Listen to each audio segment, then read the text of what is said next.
নমস্কাৰ স্বাগতম এয়া হৈছে সুপাৰ প্ৰাইম ষ্টুডিঅত মই প্ৰাঞ্চল প্ৰাথমিক বিদ্যালয়ত প্ৰধান শিক্ষকক লৈ ৰাজ্যিক কেবিনেটৰ গুৰুত্বপূৰ্ণ সিদ্ধান্ত 50 জন শিক্ষাৰ্থী থকা বিদ্যালয়ত প্ৰধান শিক্ষকৰ পদ সৃষ্টি কৰা হ'ব আনহাতে একত্ৰীকৰণ হোৱা বিদ্যালয়ৰ পৰিত্যক্ত ভূমি চৰকাৰৰ হাতলৈ যাব বুলি কেবিনেটত সিদ্ধান্ত লোৱা হয় অসমৰ প্ৰাথমিক বিদ্যালয় শিক্ষক সংস্থা আৰু আন সকলে এটা দাবী কৰি আহিছিল যে প্ৰধান শিক্ষকৰ পদ প্ৰাথমিক বিদ্যালয়বিলাকত হ'ব লাগে ইতিমধ্যে আমি এইটো সিদ্ধান্ত লৈছিলো যে য'ত 150 ছাত্ৰ ছাত্ৰী আছে তাতে প্ৰধান শিক্ষক পদ আমি সৃষ্টি কৰিম তাৰ পিছত আমি সিদ্ধান্ত ললো যে 100 যদি ছাত্ৰ ছাত্ৰী আছে তাতো আমি এটা প্ৰধান শিক্ষকৰ পদ সৃষ্টি কৰিম এই প্ৰক্ৰিয়া ইতিমধ্যে আৰম্ভ হৈছে কিন্তু আজি আমি কেবিনেটত এটা খুব ইম্পৰ্টেন্ট সিদ্ধান্ত লৈছো যে যদি কোনোবা স্কুলত 50 জন ছাত্ৰ ছাত্ৰী আছে 50 টোটাল যদি ষ্টুডেন্ট আছে এলপি স্কুলত এটো ইউপি আৰু হাই স্কুলক লৈ এটো সমস্যা নাই এটো অকল এলপি স্কুলক লৈ সমস্যা আছিল যদি 50 জন ষ্টুডেন্ট আছে তেতিয়ালে তাত আমি এটা প্ৰধান শিক্ষকৰ পদ সৃষ্টি কৰিম আৰু এই প্ৰধান শিক্ষকসকল ডিডিও হ'ব তেওঁলোকৰ বিত্তীয় আৰু প্ৰশাসনিক ক্ষমতাও থাকিব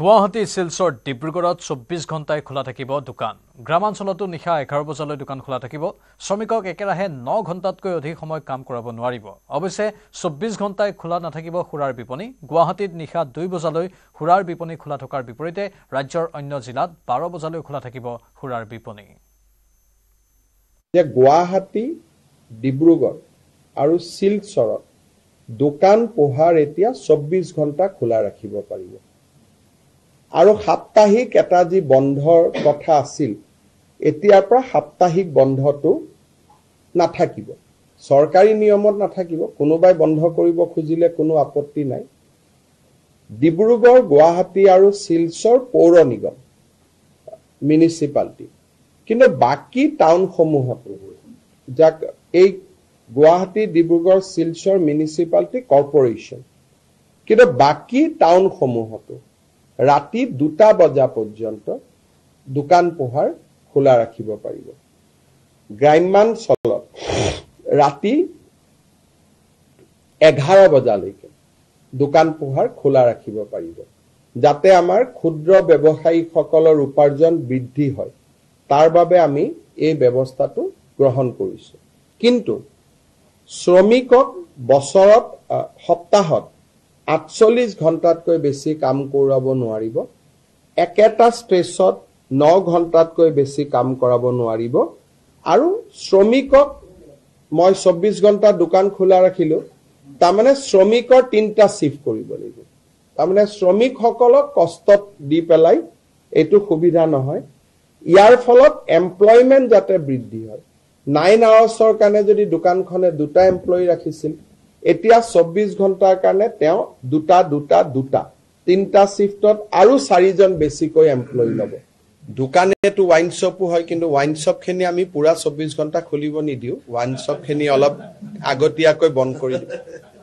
ওয়াইন শ্বপ খিনি 2টা মান বজালৈকে এতিয়া 12টা লৈকে চলে তেওঁলোকক পুৰা গুটে ৰাতি নিদিও তেওঁলোকক অলপ কমাই দিও সো নহলে এমপ্লয়মেন্ট নহব সেইকাৰণে কিন্তু ওয়াইন শ্বপ খিনি গুটে ৰাতি দিলে অলপ বেয়া হ'ব সেইকাৰণে হেতু এতিয়া ওয়াইন শ্বপ খিনি 12টাত হয় গুৱাহাটীত 2টা লৈকে কৰি দিম বাকি জায়গাত 12টাই থাকিব বাকি ডিব্ৰুগড় শিলচৰ আদিত ওয়াইন শ্বপটো বঢ়াই নিদিও কষ্ট হ'ব কিন্তু গুৱাহাটীতটো 24 ঘণ্টা প্লেন ৰেল আহি থাকে গতিকে গুৱাহাটীটো 2টা বজালৈকে দিম বাকি ওয়াইন শ্বপ খিনি যেনেকে আগত আছিল তেনেকে থাকিব ওয়াইন শ্বপ খিনি আমি বঢ়াই দিয়াৰ কথাটো চিন্তা কৰা নাই প্ৰাক্তন মুখ্যমন্ত্ৰী গোলাপ বৰবৰাৰ জন্ম শতবৰ্ষ পালন কৰাৰ লৈ কেবিনেটত গুৰুত্বপূৰ্ণ সিদ্ধান্ত গ্ৰহণ কৰা হয় জন্ম শতবৰ্ষ পালনৰ বাবে মন্ত্ৰী ৰঞ্জিত কুমাৰ দাস অজন্তা নেওগ আৰু ডক্টৰ ৰনোজ পেগুৰ নেতৃত্বত গঠন কৰা হৈছে কেবিনেট উপসমিতি অসমৰ প্ৰথম গৰাকী অকংগ্ৰেছী মুখ্যমন্ত্ৰী শ্ৰী গোলাপ বৰবৰাৰ জন্ম শতবাৰ্ষিকী 29 আগষ্ট 2025 পৰা আৰম্ভ হ'ব অসমৰ ৰাজনীতিত আৰু আমাৰ জাতীয় জীৱনত প্ৰয়াত গোলাপ বৰবৰাৰ এক সাগৰ সমান বৰঙণি আছে। আমি সকলোৱে জানো যে 1968 চনৰ পৰা 1974 চনলৈ তেখেত ৰাজ্যসভাৰ সাংসদ আছিল। জৰুৰী অৱস্থাৰ সময়ত কংগ্ৰেছে তেখেতক কাৰাগাৰত নিক্ষেপ কৰিছিল। 1978 চনৰ 12 মাৰ্চ তাৰিখে অসমৰ 6জন মুখ্যমন্ত্ৰী হিচাপে তেওঁ দায়িত্ব গ্ৰহণ কৰিছিল। তেখেতৰ নেতৃত্বত 10 বিঘা মাটি পৰ্যন্ত খেতিয়কৰ খেতিৰ খাজানা মাফ হৈছিল। 10ম শ্ৰেণী পৰ্যন্ত সকলো বিদ্যালয়ৰ মাচুল মাফ কৰি দিয়া হৈছিল। চিকিৎসালয়ত গভৰ্ণমেণ্ট চিকিৎসালয়ত মাচুল নোহোৱাকৈ ৰোগী চোৱাৰ ব্যৱস্থা তেওঁৰ দিনতে আৰম্ভ হৈছিল। দয়াং বনাঞ্চলত থলুৱা লোকৰ মাটি সংৰক্ষণৰ বাবে তেখেতে কাম কৰিছিল আৰু এই ধৰণে তেখেতে বহুবিলাক আনকি অসমত ক্ষুদ্ৰ চাহ বাগিচা নিৰ্মাণৰ কামতো তেখেতে এক বিশাল বৰঙণি আগবঢ়াইছিল। ৰাজ্য চৰকাৰে গোলাপ বৰবৰা ডাঙৰীয়াৰ জন্ম শতবাৰ্ষিকী গাম্ভীৰ্যপূৰ্ণভাৱে এটা বছৰ পালন কৰিবলৈ সিদ্ধান্ত লৈছে।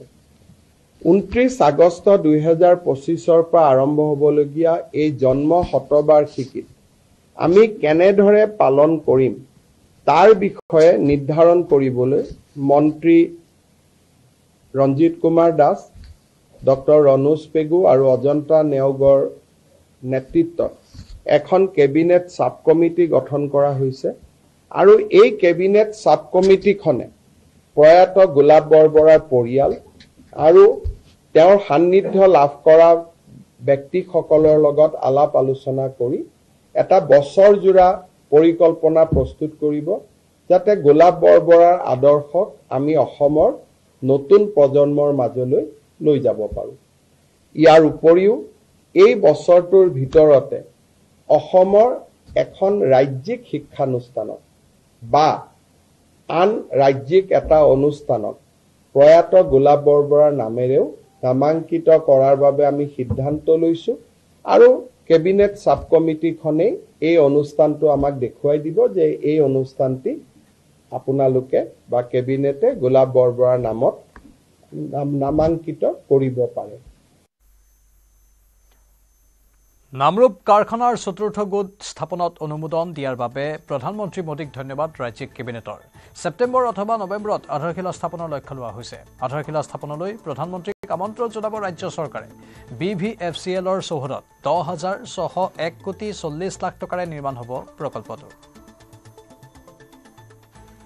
যে যোৱাকালি ভাৰত চৰকাৰে নামৰূপত 12.7 লাখ মেট্ৰিক টন ক্ষমতাৰে ইউৰিয়া আৰু এমোনিয়া প্লান্ট এটা নিৰ্মাণৰ বাবে অনুমোদন জনায় আৰু এই গোটেই প্ৰকল্পটোৰ বাবে 10,601 কোটি টকা ধাৰ্য কৰে।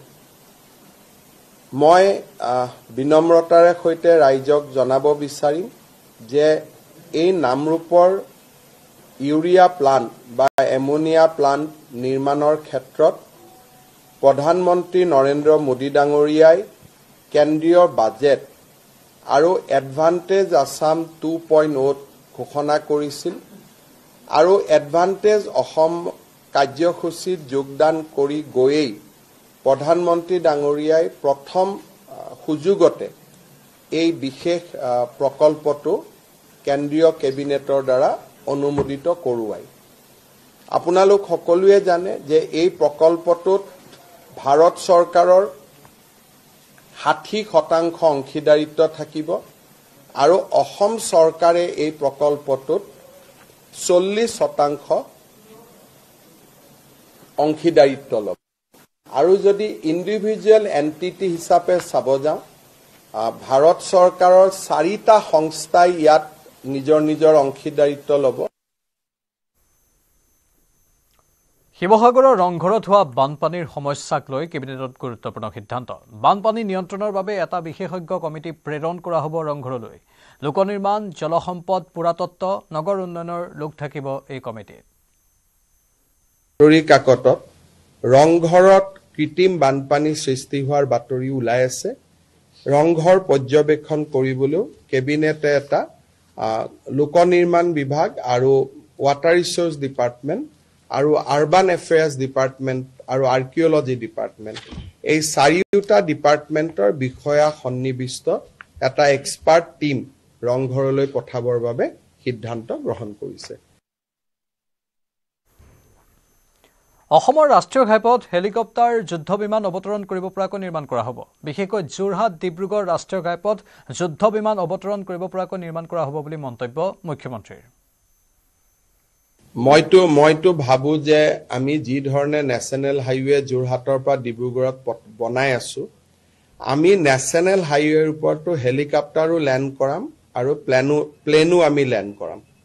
এই বছৰটোৰ ভিতৰত আপোনালোকে তেনেকুৱা বহুত পৰিঘটনা অসমত দেখিবলৈ পাব যে অসমৰ ৰাস্তাত এয়াৰফোৰ্চৰ ফ্লাইট নামিব, অসমৰ ৰাস্তাত হেলিকপ্টাৰ নামিব, অসমত সুৰংগ হ'ব। আজি কথা ক'লে মানুহে অলপ বিশ্বাস কৰিব বেয়া পায়, কিন্তু দেখি থাকিলে বিশ্বাস কৰি গৈ থাকিব।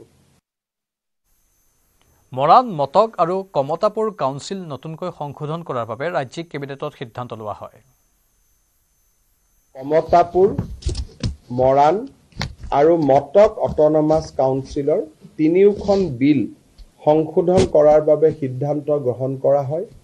এই সিদ্ধান্তৰ ফলত কমতাপুৰ পৰিষদত কোচ ৰাজবংশীৰ উপৰিও ST, SC, OBC আৰু MOBC থকা গাঁওসমূহো সন্নিবিষ্ট হ'ব।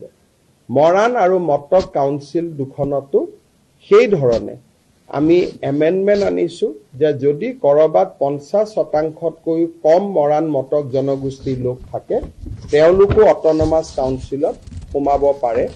তাৰ ব্যৱস্থা আজি আমি কৰিছোঁ, কিন্তু এইখিনি পাৰ্ট ভিলেজ হিচাপে হ'ব। অন্যান্য জনগোষ্ঠী কাউন্সিলত নোসোমাই মৰাণত মৰাণ, মটকত মটক, এই ধৰণে আমি ব্যৱস্থা কৰিছোঁ। সংসদত ধুবুৰী জিলাক মিনি বাংলাদেশ আখ্যা বিজেপি সাংসদ সুধাংশু ত্ৰিবেদীৰ। NRC আৰু ডুপ্লিকেট ভোটাৰৰ আলোচনাৰ মাজতে ৰাজ্যসভাত এই মন্তব্য কৰে সাংসদগৰাকীয়ে। লোকসভা নিৰ্বাচনত ধুবুৰী সমষ্টিত সৰ্বাধিক 10,25,000 ভোট লাভ কৰি কংগ্ৰেছ সাংসদ ৰকিবুল হুছেইন জয়ী হোৱা বুলি মন্তব্য কৰি এইদৰে মন্তব্য কৰে উত্তৰ প্ৰদেশৰ বিজেপিৰ সাংসদগৰাকীয়ে। সততে ভোটাৰ ডুপ্লিকেশ্যনৰ কথা কোৱা বিৰোধীয়ে NRC সন্দৰ্ভত কিয় গুৰুত্ব প্ৰদান নকৰে বুলি প্ৰশ্ন উত্থাপন সাংসদ ত্ৰিবেদীৰ। সাংসদজনৰ এই মন্তব্যৰ পিছতে বিৰোধী কংগ্ৰেছে হুলস্থুলীয়া পৰিৱেশৰ সৃষ্টি কৰে সংসদত। ইয়াৰ পিছতে সুধাংশু ত্ৰিবেদীয়ে এয়া এক পৰিসংখ্যাহে দাঙি ধৰে বুলি মন্তব্য কৰে গৃহমন্ত্ৰী অমিত শ্বাহে। मैं एक बात पूछना चाहता हूं, वोटर डुप्लीकेशन की बात हमारे विरोधी उठाते हैं। मैं कहना चाहता हूं, अगर वोटर डुप्लीकेशन की बात करना चाहते हो तो पहले सिटीजनशिप डुप्लीकेशन तो क्लियर कर लीजिए। क्यों नहीं NRC के लिए हां बोल देते हैं, उसके बाद ये मुद्दा ही खत्म हो जाएगा।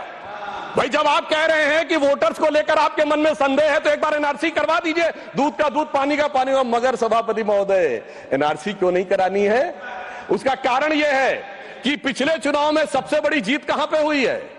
असम की धुबरी सीट पे कांग्रेस के नेता रकीबुल हसन 10,25,000 से जीते हैं। और असम के जो हमारे साथी यहां बैठे होंगे, धुबरी को मिनी बांग्लादेश कहा जाता है। तो इसलिए NRC नहीं करानी है, मगर डुप्लीकेशन का मुद्दा उठाना है। मैं पूछना चाहता हूं जो लोग इस विषय को उठाना चाहते हैं। सर मैंने तो बोला ही नहीं, मैंने तो सिर्फ ये तारीफ की वो जीते हैं। I have just put up the facts and nothing personal. I have said he has got the biggest. Sir हमने तो सिर्फ एक डाटा बताया है। Sudhanshu ji, take your seat. Honourable members, एक second, 1 second. Honorable members, my very extensive ruling is there that this house, the Council of States, is well within its rights to discuss conduct of any person, including member of that house. Not, I will look into it. Look at 1 second. 1 second. Honorable HM. मान्यवर, मैं बड़े ध्यान से माननीय सदस्य का भाषण सुन रहा था। इन्होंने कोई टिप्पणी माननीय सदन के दूसरे सदन के सदस्य के लिए नहीं की।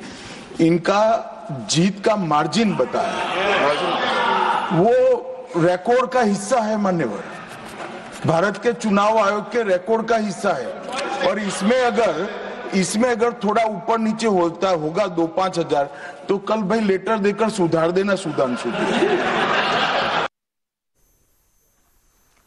সাফাই কৰ্মীৰ ৰূপত জালুকবাৰীৰ যান-বাহন আৰক্ষী হোটেল ৰেডিসন ব্লুৰ সমীপত হৈ যোৱা পথ দুৰ্ঘটনাৰ পিছতে হাতে হাতে ঝাৰু লৈ ঘটনাস্থলী পৰিষ্কাৰ কৰিলে যান-বাহন আৰক্ষীয়ে। জালুকবাৰীৰ ২৭ নম্বৰ ৰাষ্ট্ৰীয় ঘাইপথত সংঘটিত হৈছিল ভয়ংকৰ পথ দুৰ্ঘটনা। ট্ৰেভেলাৰ ইকোভান আৰু স্কুটিৰ মুখামুখি সংঘৰ্ষত আহত হৈছিল কেইবাগৰাকীও লোক আৰু তাৰ পাছতে এই পথছোৱা এনেধৰণে সাফাই কৰাত লাগি পৰিল যান-বাহন আৰক্ষী। উত্তৰ প্ৰদেশৰ মিৰাটৰ হত্যাকাণ্ডক লৈ এতিয়াও অব্যাহত আছে চাঞ্চল্য।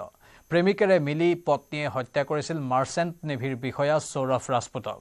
সৌৰভক নৃশংসভাৱে হত্যা কৰি মৃতদেহ ১৫ টুকুৰা কৰি এটা ড্ৰামৰ ভিতৰত থৈ চিমেণ্টৰ প্ৰলেপেৰে বন্ধ কৰি দিয়া হৈছিল ড্ৰামটো।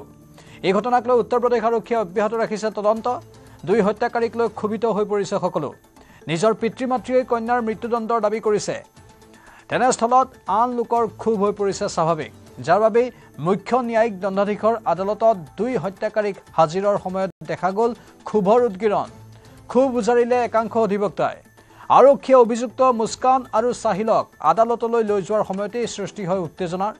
ক্ষুব্ধ অধিবক্তাৰ এটা দলে আক্ৰমণ কৰে এই দুগৰাকীক। দুয়োকে আক্ৰমণ কৰি কাপোৰ পৰ্যন্ত ফালি পেলাই ক্ষোভিত অধিবক্তাসকলে। দুই অভিযুক্তক অধিক আক্ৰমণৰ পৰা ৰক্ষা কৰিবলৈ আৰক্ষীয়ে অৱশেষত দুয়োকে টাৱেলেৰে ঢাকিবলগীয়া পৰিস্থিতিৰ সৃষ্টি হয়। টাৱেলেৰে দুয়োকে ঢাকি দ্ৰুত গতিত আদালতৰ ভিতৰলৈ সোমাই যায় আৰক্ষী। অধিবক্তাসকলক আৰু অধিক আচৰিত কৰি তোলা কথাটো আছিল মুস্কানৰ চেহেৰা। স্বামীৰ নৃশংসভাৱে হত্যা হোৱাৰ পিছতো মুস্কানক দেখা গৈছিল শান্ত সমাহিত ৰূপত। মুস্কানৰ শিৰত তেতিয়াও জিলিকি আছিল সেন্দুৰ। সেই সেন্দুৰ মুস্কানে কাৰ নামত লৈছিল তাক লৈও উত্থাপন হৈছে প্ৰশ্ন। সেন্দুৰ লোৱাক লৈ সাংবাদিকে সোধা প্ৰশ্নৰ উত্তৰত মুস্কানে কেৱল মৌন হৈ তললৈহে চাই ৰ'ল। उस लड़की का पहले से ही अफेयर था। वो अपने घर से पहले ही एक बार भाग चुकी थी और 5 दिन से गायब थी, जो कि मेरा छोटा भाई मेरे घर पे था, पेपर देने के लिए आया हुआ था। और उसके बाद मतलब ये सब हुआ और वो आया और उसको ये बोला गया कि वो घूमने गई थी और पता नहीं उसे कैसे बहला फुसला के पूरा का पूरा पैसा उन्होंने हड़प लिया।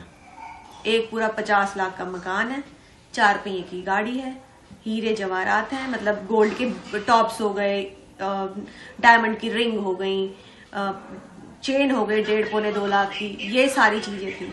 इसके अलावा 1.5 लाख का मोबाइल 16 प्रो, आईफोन 16 प्रो, जो कि उसकी बहन को दिया गया है।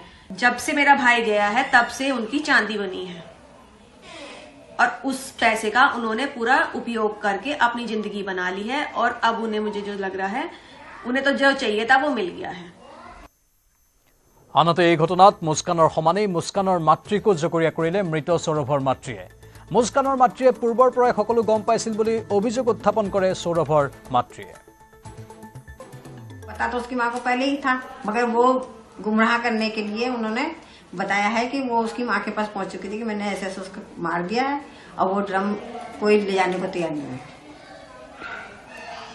अब उसकी माँ ने कहा किसी वकील से वो मिली होगी, वकील की सलाह से वो थाने पहुंच गई। बाद में पुलिस आई है, फिर उनको जबरदस्ती जीप में बिठा के वो पुलिस थाने लेके गई।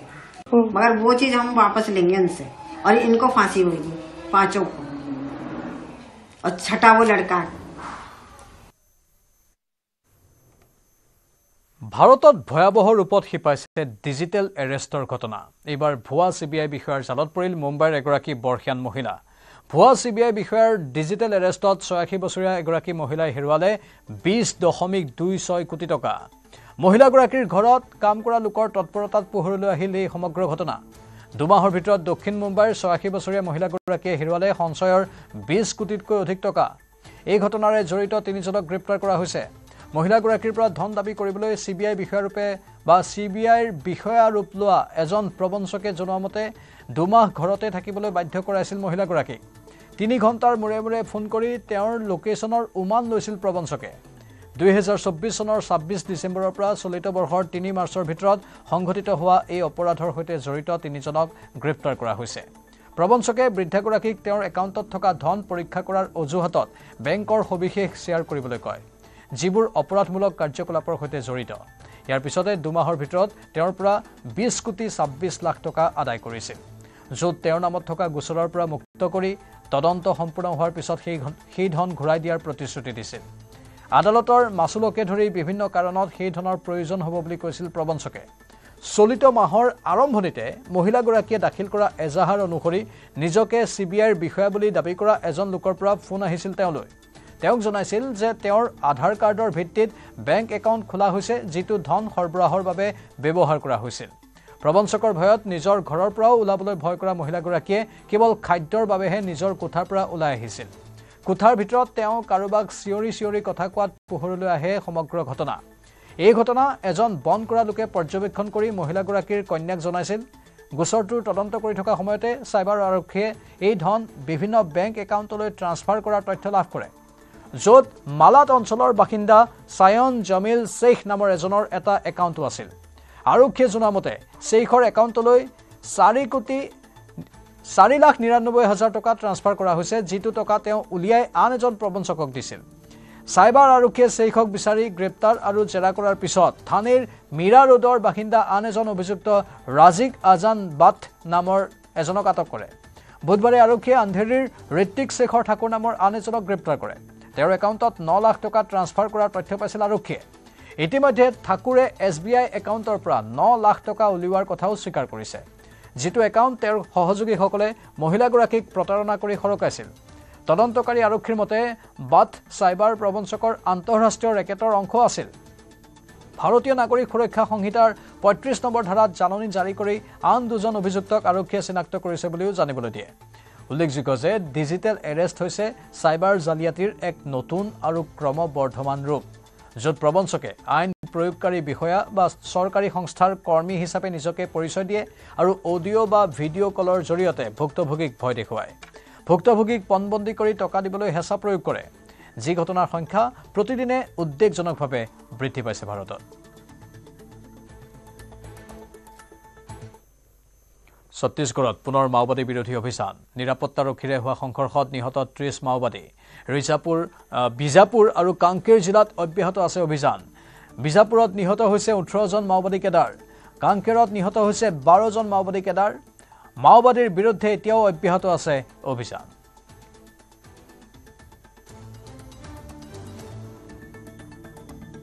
सात बजे से लगातार अनेक बार माओवादियों और सुरक्षा बल के बीच में मुठभेड़ हुई। मुठभेड़ के पश्चात अब तक 18 माओवादियों का डेड बॉडी रिकवर किए गए थे और काफ़ी बड़ी मात्रा में AK-47 इस प्रकार का ऑटोमेटिक सेमी ऑटोमेटिक वेपन भी बरामद किए गए थे। दुर्भाग्यवश इस मुठभेड़ में हमारे एक DRG जवान बहादुरी से महोदय से लड़ते दौरान उन्हें गोली लग गए थे, उनका उसी घटनास्थल में शहादत हो गए थे। इसके बावजूद सुरक्षा बल द्वारा अभी लगातार ये रेखा में ऑपरेशन जारी रखा है। अभी फायरिंग और सर्चिंग अभियान जारी है। दूसरी ओर जिला कांकेर एवं नारायणपुर का सीमावर्ती क्षेत्र में उत्तर बस्तरी मार्ट डिवीजन कैडर्स के विरुद्ध में एक अभियान संचालित किए जा रहे थे। इस अभियान में प्रातः 8 बजे से लगातार अनेक बार मुठभेड़ हुई। मुठभेड़ के पश्चात अब तक कुल 4 माओवादियों के डेड बॉडी रिकवर किए गए थे। उसमें काफ़ी बड़ी संख्या में ऑटोमेटिक सेमी ऑटोमेटिक वेपन भी बरामद किए गए थे। इस क्षेत्र में भी अभी लगातार फायरिंग और सर्चिंग जारी है। গাজাত পুনৰ ভয়ংকৰ আক্ৰমণ আৰম্ভ কৰিছে ইজৰাইলে। নিজৰ দেশৰ নাগৰিকক সুৰক্ষা প্ৰদান কৰিবলৈ ইজৰাইলে গাজাত আক্ৰমণ কৰা বুলি প্ৰকাশ কৰিছে সংবাদ মাধ্যমত। গাজা ষ্ট্ৰীপত পুনৰ ইজৰাইল ডিফেন্স ফৰ্চে চলাইছে সামৰিক অভিযান। জানুৱাৰী মাহত যুদ্ধবিৰতি আৰম্ভ হোৱাৰ পাছত ইজৰাইলৰ সেনাক আঁতৰাই অনা হৈছিল গাজা ষ্ট্ৰীপৰ পৰা। কিন্তু শেহতীয়াকৈ ইজৰাইল ডিফেন্স ফৰ্চে এদিন পূৰ্বে গাজাত বিমান আক্ৰমণ চলোৱাৰ পাছত এতিয়া স্থলভাগেৰে গাজা ষ্ট্ৰীপত প্ৰৱেশ কৰিছে সেনা। গাজা ষ্ট্ৰীপৰ কেতবোৰ বিশেষ স্থানত ইজৰাইল ডিফেন্স ফৰ্চে আক্ৰমণ চলাইছে। উত্তৰ আৰু দক্ষিণ গাজাৰ মাজত বিশেষ স্থানত চলিছে ইজৰাইলৰ ধাৰাসাৰ আক্ৰমণ। ক্ৰমাৎ গাজাৰ বিভিন্ন অঞ্চলত নিজৰ নিয়ন্ত্ৰণ সাব্যস্ত কৰিবলৈ সক্ষম হৈছে ইজৰাইল ডিফেন্স ফৰ্চে। ইজৰাইলৰ প্ৰতিৰক্ষা বাহিনীৰ আক্ৰমণক পূৰ্বৰ দৰে প্ৰতিহত কৰিব পৰা নাই হামাছে, কিয়নো গাজা ষ্ট্ৰীপৰ বহু ভিতৰলৈকে প্ৰৱেশ কৰা ইজৰাইলী সেনাক বাধা দিয়াত ব্যৰ্থ হৈছে হামাছ। ইজৰাইলৰ গোলানী ব্ৰিগেডক দক্ষিণ গাজাত নিয়োজিত কৰা হৈছে। বুধবাৰে ইজৰাইলৰ প্ৰতিৰক্ষা মন্ত্ৰী কাটজে গাজাৰ নাগৰিকসকলক অন্তিমটো সতৰ্কবাণী জাৰি কৰিছে ভিডিঅ'ৰ জৰিয়তে।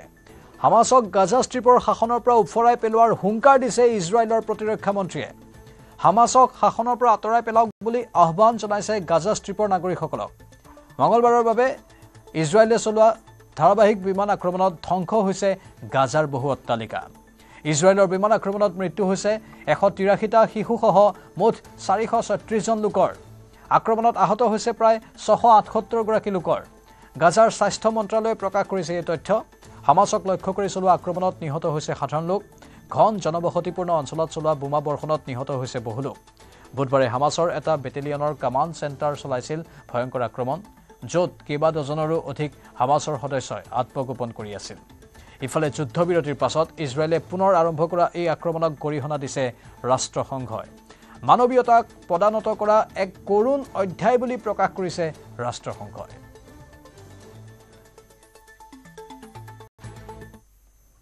আমেৰিকাত গ্ৰেপ্তাৰ হৈ বিতাৰণৰ সন্মুখীন হ'ল ভাৰতীয় গৱেষক আমেৰিকা যুক্তৰাষ্ট্ৰৰ জৰ্জটাউন বিশ্ববিদ্যালয়ত অধ্যয়নৰত ভাৰতীয় গৱেষক বদৰ খান চুৰিক গ্ৰেপ্তাৰ কৰে আমেৰিকাৰ ইমিগ্ৰেশ্যন বিষয়াই মাস্ক পৰিহিত এটি দলে ভাৰ্জিনিয়াস্থিত বদৰ খানৰ ঘৰৰ সন্মুখৰ পৰাই গ্ৰেপ্তাৰ কৰিছে বদৰ খান চুৰিক ইতিমধ্যে বাতিল কৰা হৈছে পোষ্ট ডক্টৰেট বদৰ খান চুৰিৰ ভিছা গৱেষক চুৰিৰ বিৰুদ্ধে হামাছ প্ৰচাৰৰ অভিযোগ সন্ত্ৰাসবাদীৰ সৈতে ঘনিষ্ঠ সম্পৰ্ক ৰক্ষা কৰাৰ অভিযোগো উত্থাপন হৈছে আমেৰিকাৰ গৃহ নিৰাপত্তা বিভাগৰ সহকাৰী সচিব ট্ৰিচিয়া মেকলাফলিনে সামাজিক মাধ্যমযোগে স্পষ্ট কৰিছে এই অভিযোগ হামাছৰ এগৰাকী জ্যেষ্ঠ উপদেষ্টাৰ সৈতে পৰিচিত বদৰ খানৰ যোৱা 15 মাৰ্চত চুৰিক বিতাৰিত কৰিব পৰাকৈ সকলো ক্লু লাভ কৰিলে আমেৰিকাই ইতিমধ্যে আইনে ধাৰা 237A4CI প্ৰয়োগ কৰা হৈছে বদৰৰ বিৰুদ্ধে অৱশ্যে চুৰিৰ অধিবক্তাই আপত্তি দৰ্শাইছে যে চুৰিৰ পত্নীৰ পেলেষ্টাইন সংযোগৰ বাবেহে এই বিতাৰণৰ সন্মুখীন হ'ব লগা হৈছে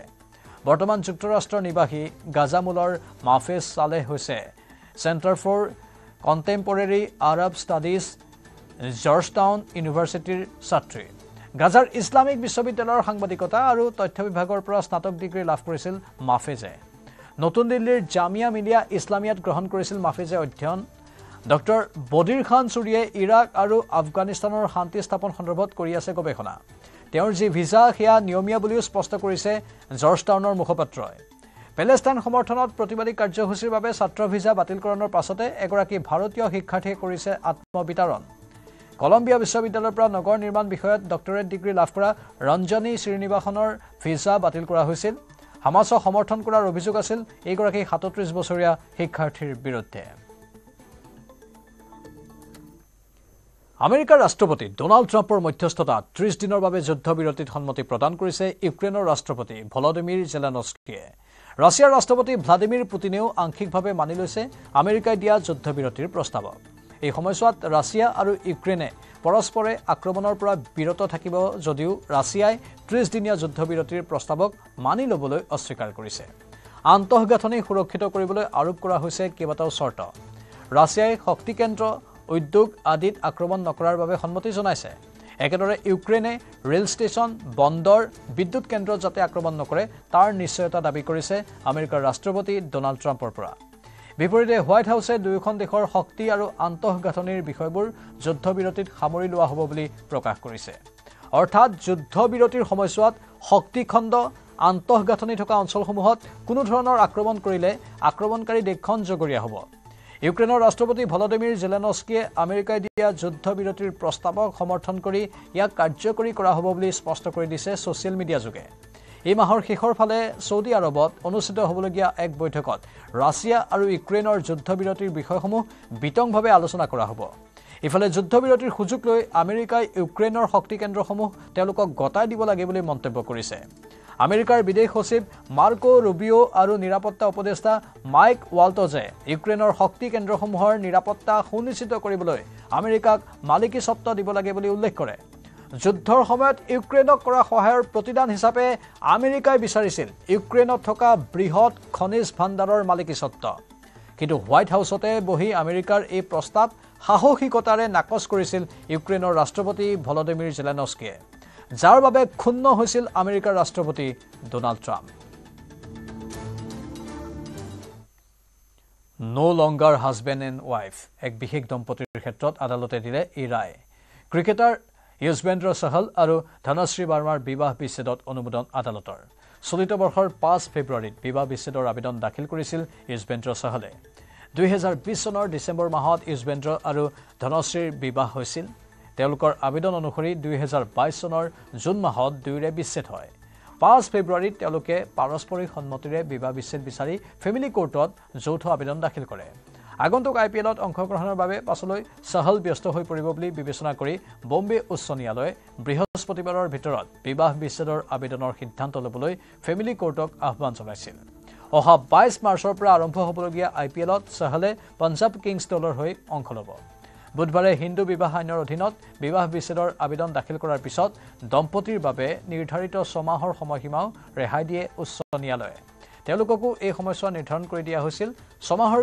ভিতৰত তেওঁলোকৰ সম্পৰ্কত উন্নতি হোৱাৰ সম্ভাৱনাৰে কিন্তু দুয়োৱে আদালতৰ সেই নিৰ্দেশ অমান্য কৰে সেই সহলে ধনশ্ৰীক 4 কোটি 75 লাখ টকা দিবলগীয়া চৰ্তসমূহত সন্মতি প্ৰদানৰ পৰা বিৰত আছিল আদালত যদিহে দুইজনে কুলিং অফ পিৰিয়ড কটাই তেন্তে এই মূল্য সম্পূৰ্ণকৈ দিব পাৰিব সহলে এই যুক্তি দিছিল ফেমিলি কোৰ্টে তথাপিও মধ্যস্থতাকাৰীৰ সহযোগত সহলে ধনশ্ৰীক 2 কোটি 37 লাখ টকা দিয়া বুলি জানিব পৰা গৈছে কিন্তু বুধবাৰে উচ্চ ন্যায়ালয়ে ৰায় দিয়ে যে দুয়োৱে সন্মতিৰ চৰ্তসমূহ মানি চলিছে গতিকে দ্বিতীয় কিস্তিত সহলে ধনশ্ৰীক প্ৰদান কৰিব বাকি থকা ধন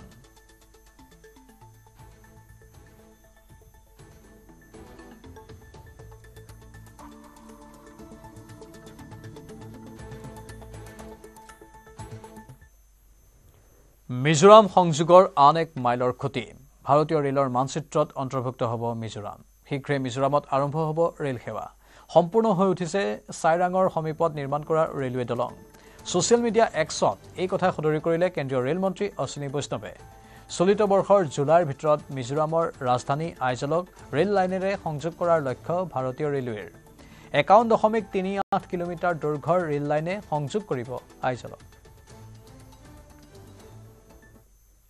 ভাৰতত হাইড্ৰোজেন উৎপাদনত গুৰুত্ব প্ৰদান কৰিছে কেন্দ্ৰীয় পথ পৰিবহণ মন্ত্ৰী নীতিন গাডকাৰীয়ে টয়োটাৰ মিৰাই কাৰৰ উদাহৰণ দি হাইড্ৰোজেনৰ ওপৰত গুৰুত্ব আৰোপ কৰে কেন্দ্ৰীয় মন্ত্ৰীজনে মিৰাই কাৰ হাইড্ৰোজেনেৰে চলে মিৰাইৰ অৰ্থ হৈছে ভৱিষ্যত কেন্দ্ৰীয় পথ পৰিবহণ মন্ত্ৰীৰ মন্তব্য হাইড্ৰোজেন হৈছে ভৱিষ্যতৰ ইন্ধন আজি ভাৰত হাইড্ৰোজেন আমদানি কৰা এখন দেশ ভাৰতে অহা 5-10 বছৰত হাইড্ৰোজেন ৰপ্তানি কৰিব পৰা এখন ৰাষ্ট্ৰ হোৱাৰ লক্ষ্য লৈছে হাইড্ৰোজেন কাৰ চলোৱাৰ ফলত প্ৰদূষণ নাথাকিব ভাৰতৰ লোকে হাইড্ৰোজেন উৎপাদন কৰিব যিয়ে দেশক বিকশিত কৰিব ये गाड़ी हाइड्रोजन पे चलती है इसका नाम है मिराई ये टोयोटा कंपनी की है मिराई जापानी वर्ड है मिराई का अर्थ है भविष्य फ्यूचर हमारे भविष्य की फ्यूल हाइड्रोजन है आज हम ऊर्जा को आयात करने वाला देश है आगे हम 5 साल के 10 साल के बाद हम ऊर्जा को निर्यात करने वाला देश बनेंगे और ये जो प्रदूषण होता है पेट्रोल डीजल के कारण फॉसिल फ्यूल नहीं होगा और इसलिए अल्टरनेटिव फ्यूल और बायो फ्यूल का मैं 2004 से प्रचार करता हूँ किसान अन्नदाता नहीं ऊर्जादाता नहीं ईंधन दाता नहीं विटामिन दाता नहीं हवाई ईंधन दाता और हवाई ईंधन दाता ने हाइड्रोजन दाता बनेगा और देश का किसान हाइड्रोजन तैयार करेगा और देश का विकास होगा और गांव गरीब मजदूर किसान समृद्ध होंगे इसीलिए मैं मिशन के रूप में ये अभियान चलाने वाला हूँ 1963 চনত আমেৰিকাৰ ৰাষ্ট্ৰপতি জন এফ কেনেডীৰ হত্যাকাণ্ডৰে জড়িত গোপনীয় নথিপত্ৰ প্ৰকাশৰ নিৰ্দেশ আমেৰিকাৰ ৰাষ্ট্ৰপতি ডনাল্ড ট্ৰাম্পৰ এই নিৰ্দেশৰ পিছতেই মঙলবাৰে নিশাৰ ভাগত প্ৰাক্তন ৰাষ্ট্ৰপতিগৰাকীৰ হত্যাকাণ্ডৰে জড়িত 80,000 পৃষ্ঠাৰ ফাইল ৰাজহুৱা কৰা হয় আমেৰিকাৰ ৰাষ্ট্ৰীয় চোৰাংচোৱাৰ সঞ্চালক তুলসী গাবাৰ্ডৰ তৎপৰতাত সাজু কৰা হৈছিল সকলো ফাইলসমূহ সম্পাদনা নকৰিবলৈ অনুৰোধ জনাইছিল ৰাষ্ট্ৰপতি ট্ৰাম্পে ৱাশ্বিংটনৰ দ্য কেনেডি চেণ্টাৰ ভ্ৰমণৰ সময়ত ট্ৰাম্পে সাংবাদিকৰ আগত কয় যে মানুহে ইয়াৰ বাবে দশক ধৰি অপেক্ষা কৰি আহিছে চলিত বৰ্ষৰ আৰম্ভণিতে ট্ৰাম্পে এক আদেশত স্বাক্ষৰ কৰি ফেডাৰেল চৰকাৰক কেনেডি তেওঁৰ ভাতৃ ৰবাৰ্ট কেনেডি আৰু মাৰ্টিন লুথাৰ কিং জুনিয়ৰৰ হত্যাকাণ্ডৰে জড়িত ৰেকৰ্ড প্ৰকাশৰ পৰিকল্পনা দাখিল কৰিবলৈ নিৰ্দেশ দিছিল ফেব্ৰুৱাৰী মাহৰ আৰম্ভণিতে আমেৰিকাৰ ফেডাৰেল ব্যুৰো অফ ইনভেষ্টিগেশ্যনে কেনেডিৰ হত্যাকাণ্ডৰে জড়িত হাজাৰ নতুন নথিপত্ৰ পোৱা গৈছে বুলি জানিবলৈ দিছিল জন এফ কেনেডি আমেৰিকাৰ 35 সংখ্যক ৰাষ্ট্ৰপতি তেওঁক গুলিয়াই হত্যা কৰা হৈছিল তেওঁৰ হত্যাকাণ্ডক লৈ আজিও বহুতৰে মাজত অব্যাহত চৰ্চা কিংবা কৌতূহল 1963 চনৰ 22 নৱেম্বৰত স্থানীয় সময় অনুসৰি দিনৰ প্ৰায় 12:30 বজাত টেক্সাছৰ ডালাছত ৰাষ্ট্ৰপতি জন এফ কেনেডিক তেওঁৰ পত্নী জেকলিন কেনেডি টেক্সাছৰ গভৰ্ণৰ জন কনালি আৰু পত্নী নেলি কনালিৰ সৈতে মটৰকেডত উঠি গৈ থকা অৱস্থাত গুলীওৱা হৈছিল গুলীবিদ্ধ হোৱাৰ প্ৰায় আধা ঘণ্টাৰ ভিতৰতে মৃত্যুক সাৱটিছিল জন এফ কেনেডিয়ে গুলীয়ে ৰাষ্ট্ৰপতিগৰাকীৰ ডিঙি আৰু মূৰত আঘাত কৰিছিল ৰাজ্যপালৰ পিঠিতো গুলী লাগিছিল আমেৰিকাৰ ডেমোক্ৰেট দলৰ নেতা আছিল কেনেডি